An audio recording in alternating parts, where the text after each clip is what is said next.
എല്ലാവർക്കും നമസ്കാരം. ഇന്ന് നമ്മൾ ചെയ്യുന്നത് പ്ലം കേക്ക് റെസിപ്പിയാണ്. വളരെ പെർഫെക്റ്റായിട്ട് എളുപ്പത്തിൽ തയ്യാറാക്കിയെടുക്കാൻ പറ്റുന്ന നോൺ ആൽക്കഹോളിക് പ്ലം കേക്കാണ്. ഓറഞ്ച് ജ്യൂസ് ഉപയോഗിച്ച് ചെയ്യുന്ന പ്ലം കേക്ക് റെസിപ്പി എങ്ങനെയാണ് തയ്യാറാക്കുന്നതെന്ന് നോക്കാം. ഈ ഒരു പ്ലം കേക്ക് തയ്യാറാക്കാൻ വേണ്ടി 2 ഓറഞ്ച് എടുക്കാം. ഓറഞ്ചിൻ്റെ അല്ലികൾ 1/2 കപ്പ് വെള്ളത്തിൽ ഒന്ന് ചൂടാക്കിയെടുക്കാം, അല്ലെങ്കിൽ ഒന്ന് പുഴുങ്ങിയെടുക്കാം. അതിനുശേഷം ജ്യൂസാക്കിയെടുക്കാം. ഒരിക്കലും പച്ച ഓറഞ്ച് ജ്യൂസിൽ ഇത് ചെയ്യാതിരിക്കുന്നതാണ് നല്ലത്. ചിലപ്പോൾ കയ്പ്പ് വരാൻ ചാൻസ് ഉണ്ട്. ഓറഞ്ച് ജ്യൂസ് നന്നായി ചൂടാറിയതിന് ശേഷം വേണം പിഴിഞ്ഞെടുക്കേണ്ടത്. പിഴിഞ്ഞെടുത്ത ഓറഞ്ച് ജ്യൂസിലേക്ക് നിങ്ങളുടെ കയ്യിൽ അവൈലബിൾ ആയിട്ടുള്ള ഏതെങ്കിലുമൊക്കെ ഡ്രൈ ഫ്രൂട്ട്സ് ചേർത്ത് കൊടുക്കാം. ഞാനിവിടെ ഒരു 1/4 കപ്പ് വെച്ചിട്ടാണ് ചേർക്കുന്നത്. 1/4 കപ്പ് ഫിഗ് ചേർത്തിട്ടുണ്ട്, 1/4 കപ്പ് ഈന്തപ്പഴം കുരു കളഞ്ഞ് ചെറുതായി അരിഞ്ഞത് ചേർത്തിട്ടുണ്ട്. 1/4 കപ്പ് അളവിൽ തന്നെ ഉണക്കമുന്തിരി അല്ലെങ്കിൽ റൈസിൻസ് ചേർത്തിട്ടുണ്ട്. കൂടെ തന്നെ 1/4 കപ്പ് വെളുത്ത മുന്തിരി അല്ലെങ്കിൽ ഉണങ്ങിയ കിസ്മിസ് ചേർത്തിട്ടുണ്ട്. 1/4 കപ്പ് ട്യൂട്ടി ഫ്രൂട്ടി ചേർത്തിട്ടുണ്ട്. ഈ ഒരു അളവിൽ നമ്മൾ ഡ്രൈ ഫ്രൂട്ട്സ് സോക്ക് ചെയ്യുമ്പോൾ കുറച്ചധികം കേക്ക് തയ്യാറാക്കാൻ പറ്റും. ഞാനിവിടെ ഈ ഒരു ഡ്രൈ ഫ്രൂട്ട്സ് വെച്ചിട്ട് 3 കേക്കാണ് തയ്യാറാക്കിയിട്ടുള്ളത്. ഇതിൻ്റെ കൂടെ ഫ്ലേവറിന് വേണ്ടി 1/4 ടീസ്പൂൺ വീതം പട്ട, ഏലക്ക, ചുക്ക് അല്ലെങ്കിൽ ഡ്രൈ ജിഞ്ചർ, കൂടെ തന്നെ നട്ട്മെഗ് അല്ലെങ്കിൽ ജാതിക്കയുടെ കുരു പൊടിച്ച പൊടിയും കൂടി ചേർത്ത് കൊടുക്കാം. ഇതെല്ലാം അവൈലബിൾ ആണ് മാർക്കറ്റിൽ, പൊടിയായിട്ട് തന്നെ വാങ്ങാൻ കിട്ടും.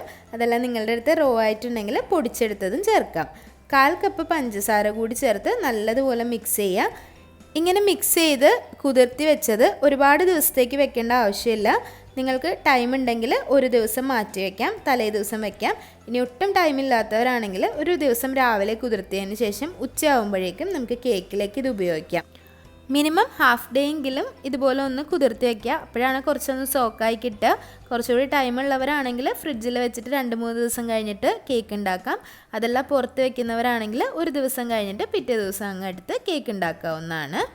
ഡ്രൈ ഫ്രൂട്ട്സ് സോക്ക് ചെയ്ത് കഴിഞ്ഞാൽ അടുത്ത സ്റ്റെപ്പ് കേക്ക് ഉണ്ടാക്കുന്ന ദിവസം ചെയ്യേണ്ടത് ഒരു പരന്ന പാനിലേക്ക് 1/2 കപ്പ് പഞ്ചസാര ഇട്ട് കൊടുത്ത് കാരമലൈസ് ചെയ്യലാണ്.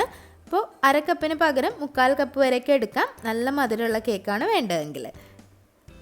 കുറച്ച് പരന്ന പാൻ എടുക്കാൻ ശ്രദ്ധിക്കുക. കൂടെ തന്നെ ഒരു 1/4 കപ്പ് വെള്ളം കൂടി ഒഴിച്ചു കൊടുക്കുക.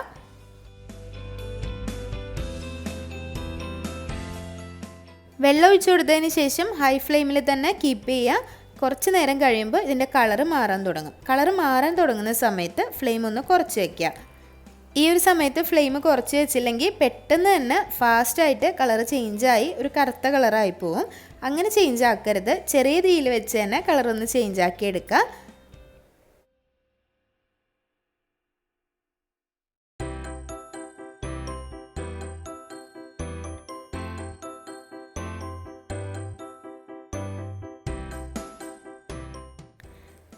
കളറ് നന്നായി ചേഞ്ചായി വരുന്ന സമയത്ത് ഇതിലേക്ക് ഒരു 1/4 കപ്പ് ചൂടുള്ള വെള്ളം ഒഴിച്ചു കൊടുക്കണം.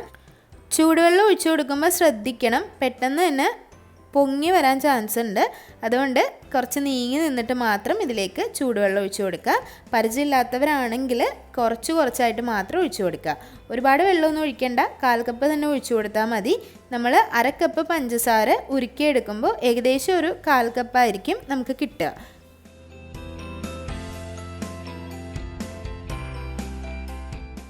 കാൽ കപ്പ് ചൂടുവെള്ളം ഒഴിച്ചു കൊടുക്കുമ്പോഴേക്കും കുറച്ചൊന്ന് ലൂസായിട്ടുണ്ടാവും. അതിന് ശേഷം കുറച്ച് നേരം കൂടി ഒരു 2 മിനിറ്റ് എങ്കിലും ഒന്ന് കീപ്പ് ചെയ്യുക.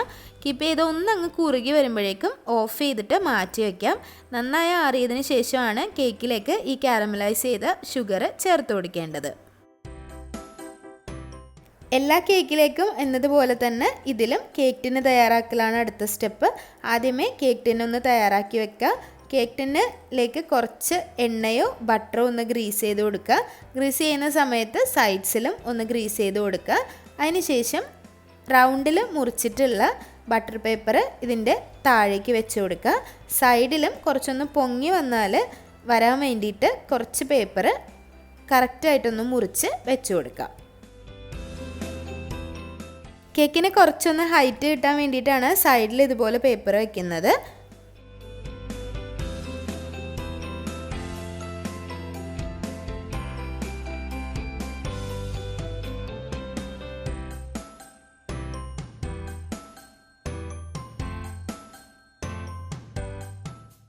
കേക്ക് ടിന് തയ്യാറാക്കി വെച്ചതിന് ശേഷം കേക്ക് ബാറ്റർ തയ്യാറാക്കാം. ഒരു ബൗളിലേക്ക് 2 മുട്ട പൊട്ടിച്ചൊഴിക്കാം. റൂം ടെമ്പറേച്ചറിലുള്ള മുട്ട എടുക്കാൻ ശ്രദ്ധിക്കുക. മുട്ട നന്നായി ഒന്ന് ബീറ്റ് ചെയ്യാം. ഹാൻഡ് ബീറ്റർ ഇല്ലെങ്കിൽ ഈ ഒരു സ്റ്റെപ്പ് മിക്സിയിൽ നന്നായി അടിച്ചെടുത്താലും മതി.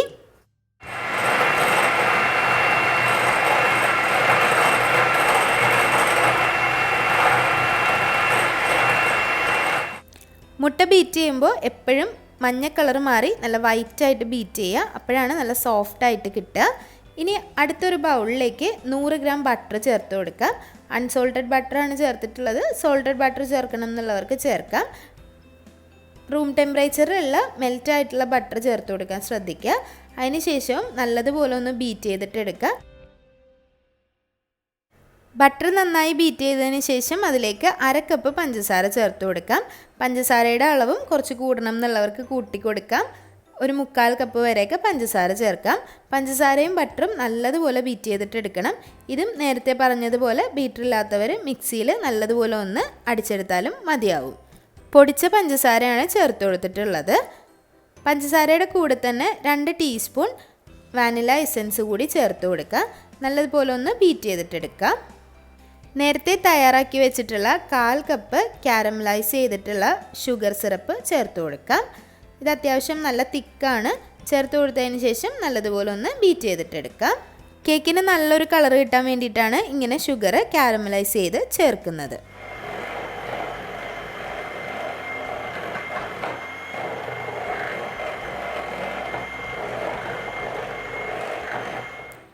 ഇനി ഈ മിക്സിലേക്ക് നേരത്തെ ബീറ്റ് ചെയ്ത് വെച്ചിട്ടുള്ള മുട്ട ചേർത്ത് കൊടുക്കുക. എല്ലാം കൂടി ചേർത്തിട്ട് നല്ലതുപോലെ ഒന്ന് മിക്സ് ചെയ്തിട്ട് കൊടുക്കുക. നിങ്ങൾ ബീറ്റർ ഇല്ല എന്നുണ്ടെങ്കിൽ ഇതെല്ലാം വിസ്ക് ഉപയോഗിച്ചിട്ട് ചെയ്യാം. ഇനി അതല്ല വിസ്ക് ഇല്ലാത്തവർ ഇതെല്ലാം കൂടി മിക്സിയുടെ ജാറിലിട്ടിട്ട് നല്ലതുപോലെ ഒന്ന് ബീറ്റ് ചെയ്തെടുത്താലും മതിയാവും. ഇനി ഒരു അരിപ്പ വെച്ചതിന് ശേഷം ഡ്രൈ ഇൻഗ്രീഡിയൻസ് അതിലേക്ക് ചേർത്ത് കൊടുക്കാം. 1 കപ്പ് മൈദ ചേർക്കാം. 1/4 ടീസ്പൂൺ ബേക്കിംഗ് സോഡ ചേർക്കാം. 1/2 ടീസ്പൂൺ ബേക്കിംഗ് പൗഡർ ചേർക്കാം. ഞാനിവിടെ വളരെ കുറച്ച് അളവിലാണ് ബേക്കിംഗ് സോഡയും ബേക്കിംഗ് പൗഡറും ചേർത്തിട്ടുള്ളത്. മുട്ടയും ബട്ടറെല്ലാം നന്നായി ബീറ്റ് ചെയ്തതുകൊണ്ട് തന്നെ കേക്ക് എന്തായാലും പൊന്തി വരും. അപ്പോൾ ബേക്കിംഗ് സോഡയുടെയും ബേക്കിംഗ് പൗഡറിൻ്റെയൊക്കെ അളവ് കുറച്ചാലും കുഴപ്പമുണ്ടാവില്ല. ഡ്രൈ ഇൻഗ്രീഡിയൻസ് ചേർത്തതിന് ശേഷം നല്ലതുപോലെ മിക്സാക്കി എടുക്കാം. അതുപോലെ അരിപ്പ് ഉപയോഗിച്ചിട്ട് തന്നെ ചേർക്കാൻ ശ്രദ്ധിക്കുക. ഡയറക്റ്റ്ലി ചേർക്കാതിരിക്കുന്നതാണ് നല്ലത്. എല്ലാം ഒന്ന് നന്നായി മിക്സാക്കി കിട്ടാൻ വേണ്ടിയിട്ടാണ് നമ്മൾ ഒരു അരിപ്പയിൽ അരിച്ച് ചേർക്കുന്നത്. അതിനുശേഷം ഇത് നല്ലതുപോലെ ഒന്ന് മിക്സാക്കി എടുക്കാം.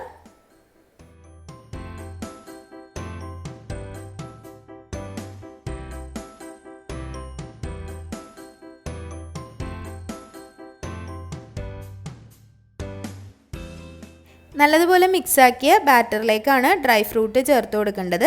ഡയറക്റ്റ്ലി ചേർത്ത് കൊടുക്കരുത്. ഒരു ബൗളിലേക്ക് ഡ്രൈ ഫ്രൂട്ട്സ് ഇട്ടതിന് ശേഷം 1/4 കപ്പ് ഡ്രൈ ഫ്രൂട്ടാണ് എടുത്തിട്ടുള്ളത്. സോക്ക് ചെയ്ത ഡ്രൈ ഫ്രൂട്ട്സ് ഇതിലേക്ക് 1 ടേബിൾ സ്പൂൺ മൈദപ്പൊടി ചേർക്കാം. അതിനുശേഷം ഇതൊന്ന് മിക്സാക്കി കൊടുക്കുക. ഡയറക്റ്റ്ലി ഡ്രൈ ഫ്രൂട്ട് ചേർത്ത് കൊടുത്താൽ ചിലപ്പോൾ അത് അടിഭാഗത്ത് മാത്രം കേക്ക് ബേക്ക് ചെയ്ത് വരുമ്പോൾ കിടക്കാൻ ചാൻസ് ഉണ്ട്. അതല്ലാതെ എല്ലാ സ്ഥലങ്ങളിലേക്കും സ്പ്രെഡ് ചെയ്ത് നിൽക്കാൻ വേണ്ടിയിട്ടാണ് ഇതുപോലെ മൈദ ചേർത്തൊന്ന് മിക്സ് ചെയ്യുന്നത്. ഈ ഒരു ബാറ്ററിലേക്കും നമ്മൾ സ്പൈസ് പൗഡേഴ്സ് ചേർക്കുന്നുണ്ട്. 1/4 ടീസ്പൂൺ വീതം തന്നെയാണ് ചേർക്കുന്നത്. 1/4 ടീസ്പൂൺ പട്ട പൊടിച്ചത്, 1/4 ടീസ്പൂൺ ഏലക്ക പൊടിച്ചത്, 1/4 ടീസ്പൂൺ ചുക്ക് പൊടിച്ചത് അല്ലെങ്കിൽ dry ginger powder, 1/4 teaspoon nutmeg powder അല്ലെങ്കിൽ ജാതിക്ക കുരു പൊടിച്ചത് കൂടി ചേർത്ത് കൊടുക്കുന്നുണ്ട്. ഈ ഒരു മിക്സും നല്ലതുപോലെ ഒന്ന് മിക്സാക്കിയതിന് ശേഷം ഇതിലേക്ക് ചേർത്ത് കൊടുക്കാം. ഈ ഒരു സ്പൈസ് മിക്സ് പൗഡറാണ് പ്ലം കേക്കിന് ആ ഒരു മണവും രുചിയൊക്കെ തരുന്നത്. അപ്പോൾ നമ്മൾ നേരത്തെ ഡ്രൈ ഫ്രൂട്ട് സോക്ക് ചെയ്തപ്പോഴും ചേർത്തിട്ടുണ്ടായിരുന്നു. 1/2 കപ്പ് കാഷ്യൂനട്ട് ചെറുതായിട്ടൊന്ന് കട്ട് ചെയ്തത് ഇതിലേക്ക് ചേർത്ത് കൊടുക്കാം. നിങ്ങളുടെ കയ്യിൽ വാൽനട്ട്സ് ഒക്കെ ഉണ്ടെങ്കിൽ അതും ചെറുതായിട്ട് കട്ട് ചെയ്തിട്ട് ചേർത്ത് കൊടുക്കാവുന്നതാണ്.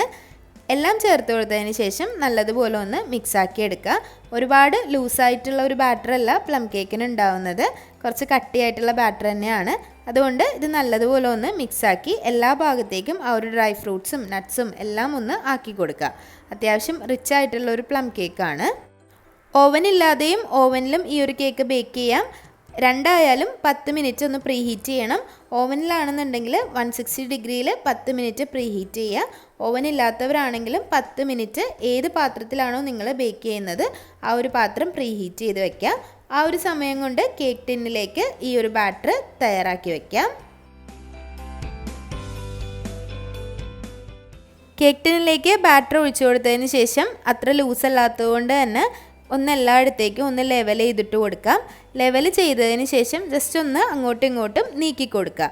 അപ്പോഴാണ് എല്ലാ ഭാഗത്തേക്കും ആ ഒരു ബാറ്റർ ഒരുപോലെ എത്തിയിട്ടുണ്ടാവുന്നത്.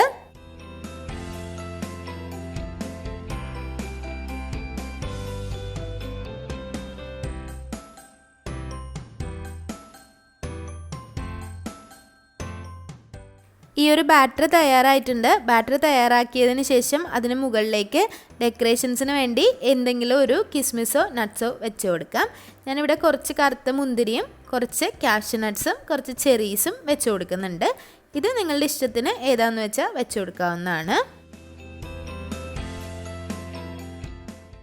ഓവനില്ലാതെ ബേക്ക് ചെയ്തെടുക്കുന്നവരാണെങ്കിലും ഒരു 40 മുതൽ 50 മിനിറ്റ് വരെ ചെറിയ തീയിലൊന്ന് ബേക്ക് ചെയ്തിട്ട് എടുക്കുക. ഡ്രൈ ഫ്രൂട്ട്സ് ഒക്കെ ഉള്ളത് കൊണ്ട് തന്നെ കുറച്ച് അധികം ബേക്കിംഗ് ടൈം ആവും. ഓവനിലാണ് ചെയ്യുന്നവരെങ്കിൽ 160 ഡിഗ്രി പ്രീ ഹീറ്റ് ചെയ്തതിൽ നിന്ന് 140 ഒന്ന് കുറച്ച് വയ്ക്കുക. 140 ഡിഗ്രിയിൽ 50 മുതൽ 55 മിനിറ്റ് വരെ ബേക്കിംഗ് ടൈം ആവും. 140 ഡിഗ്രിയിലാണ് ബേക്ക് ചെയ്യേണ്ടത്. ഓരോരുത്തരുടെ ഓവൻ അനുസരിച്ച് വ്യത്യാസം ഉണ്ടാവും. എങ്കിലും ഏകദേശം ഒരു 40 മുതൽ 50-55 മിനിറ്റ് വരെയൊക്കെയാണ് ഈ ഒരു പ്ലം കേക്ക് ബേക്ക് ചെയ്യാൻ എടുക്കുന്ന സമയം. അപ്പോൾ കേക്ക് തയ്യാറായിട്ടുണ്ട്. കറക്റ്റായി ബേക്ക് ചെയ്ത് വന്നിട്ടുണ്ട്. 50 മിനിറ്റ് 140 ഡിഗ്രിയിലാണ് ബേക്ക് ചെയ്തിട്ടുള്ളത്. നല്ല കളറിൽ നല്ല പെർഫെക്റ്റ് ആയിട്ട് തന്നെ ഈ ഒരു കേക്ക് കിട്ടിയിട്ടുണ്ട്. ചൂടൊന്ന് ആറിയതിന് ശേഷം സൈഡ്സിൽ നിന്നും താഴെ നിന്നും ബട്ടർ പേപ്പർ ഒന്ന് എടുത്ത് മാറ്റാം. നല്ല പെർഫെക്റ്റ് ആയിട്ടുള്ളൊരു കേക്കാണ്. ഈ ഒരു പ്ലം കേക്ക് ബേക്ക് ചെയ്ത് അപ്പോഴോ ആ ദിവസമോ കഴിക്കുന്നതിനെക്കാട്ടിലും 2-3 ദിവസം വെച്ചതിന് ശേഷം കഴിക്കുമ്പോഴാണ് നല്ല ടേസ്റ്റ് ഉണ്ടാവുന്നത്. ഇരിക്കും തോറും നല്ല രുചി ഉണ്ടാവുന്ന ഒരു കേക്കാണ്. നോൺ ആൽക്കഹോളിക് ആയിട്ടാണ് ചെയ്തതെങ്കിലും ഇത് ചീത്താവൊന്നുമില്ല.